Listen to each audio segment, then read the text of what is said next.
Bismillahirrahmanirrahim. Assalamualaikum warahmatullahi wabarakatuh. Baik, perkenalkan, nama saya Abdul Razak Sidik. Saya mahasiswa ekonomi syariah, konsentrasi digital angkatan 18. Baik, di sini saya akan menjelaskan tentang pertumbuhan ekonomi. Dan pada kesempatan kali ini saya memilih untuk menjelaskan pertumbuhan ekonomi yang terjadi di negara Korea Selatan. Baik. Pertumbuhan ekonomi merupakan gambaran aspek dinamis dari suatu perekonomian, yaitu melihat bagaimana suatu perekonomian itu berkembang atau dari waktu ke waktu, sehingga dapat mengetahui laju pertumbuhan ekonomi di suatu negara. Negara yang pertumbuhan ekonominya tinggi dan stabil maka dapat dikatakan sebagai negara maju. Sudah cukup banyak negara di dunia ini yang masuk dalam kategori negara maju, seperti Amerika, Inggris, Jerman, dan masih banyak yang lainnya. Salah satu negara yang ada di Asia yang merupakan negara maju adalah Korea Selatan. Negara ini memiliki pertumbuhan ekonomi yang tinggi dan stabil. Hal yang menarik dari Korea Selatan adalah mereka menyatakan kemerdekaan 2 hari sebelum Indonesia merayakan kemerdekaannya.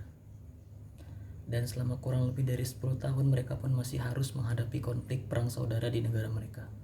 Namun bisa kita lihat bahwa terdapat perbedaan yang sangat signifikan antara pertumbuhan ekonomi Indonesia dan Korea Selatan. Baik, pada kesempatan kali ini maka kita akan sedikit membahas secara singkat apa saja yang menyebabkan hal itu terjadi. Korea Selatan dipandang mengadopsi teori pertumbuhan ekonomi neoklasik. Spesifiknya yaitu teori Soloswan. Teori ini menyatakan bahwa ada 3 faktor utama yang mempengaruhi pertumbuhan ekonomi, yaitu pertumbuhan tenaga kerja, akumulasi modal, dan yang paling penting adalah kemajuan teknologi. Sebagai negara maju, Korea Selatan telah mengikuti jejak Jepang dan Jerman yang telah mengadopsi teknologi canggih dan kemampuan yang sangat inovatif. Sebagai contoh, Korea berhasil menciptakan robot humanoid kedua, yaitu Hubo atau dikenal dengan robot berkepala Einstein, yang dapat digunakan untuk membantu negara Korea Selatan dalam mengerjakan sesuatu hal atau banyak hal. Lalu neoklasik sendiri mengedepankan inovasi dan kewirausahaan serta kemajuan teknologi yang dapat mendorong pertumbuhan ekonomi. Dalam teori neoklasik, Korea Selatan masih dianggap sebagai negara yang ekonominya dalam tahap matang. Namun, karena tingkat teknologi saat ini, pada tahun 2000-an Korea Selatan akan memasuki age of mass consumption atau era konsumsi massal. Lalu alasan pesatnya perkembangan negara ini adalah penyebaran pengetahuan dalam bahasa lokal atau daerah. Korea Selatan saat ini mengandalkan sektor teknologi untuk mendorong pertumbuhan ekonomi negara, dan juga ICT atau Information Communication Technology yang digunakan sebagai alat untuk mendorong kemajuan dan kemakmuran rakyatnya. Sukses Korea Selatan melakukan pembangunan negaranya secara mudah dapat dilihat dari peningkatan indikator produk domestik bruto atau PDB per kapita dari tahun 1960 sampai 2012. PDB per kapita Korea Selatan naik sebesar 14,6 kali lipat. Ini merupakan kenaikan terbesar yang pernah dicapai dalam pembangunan ekonomi suatu negara di dunia sampai saat ini.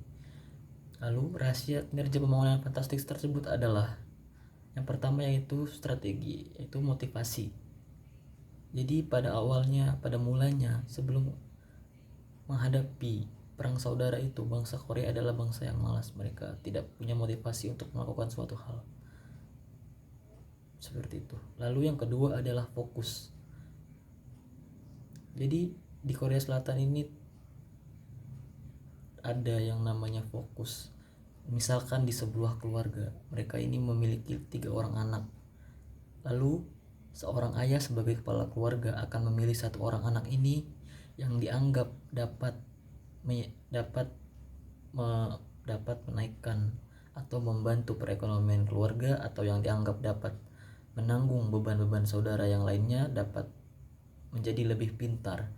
Maka itu akan difokuskan dan diutamakan dan dipilih oleh ayahnya untuk disekolahkan ke perguruan yang paling tinggi dan terbaik. Lalu yang terakhir adalah pengembangan kapasitas. Korea Selatan juga mewajibkan pendidikan selama 6 tahun. Namun sampai saat ini Korea Selatan menetapkan wajib pendidikan menjadi 9 tahun. Mungkin cukup sekian yang dapat saya sampaikan, kurang lebihnya mohon maaf. Wassalamualaikum warahmatullahi wabarakatuh.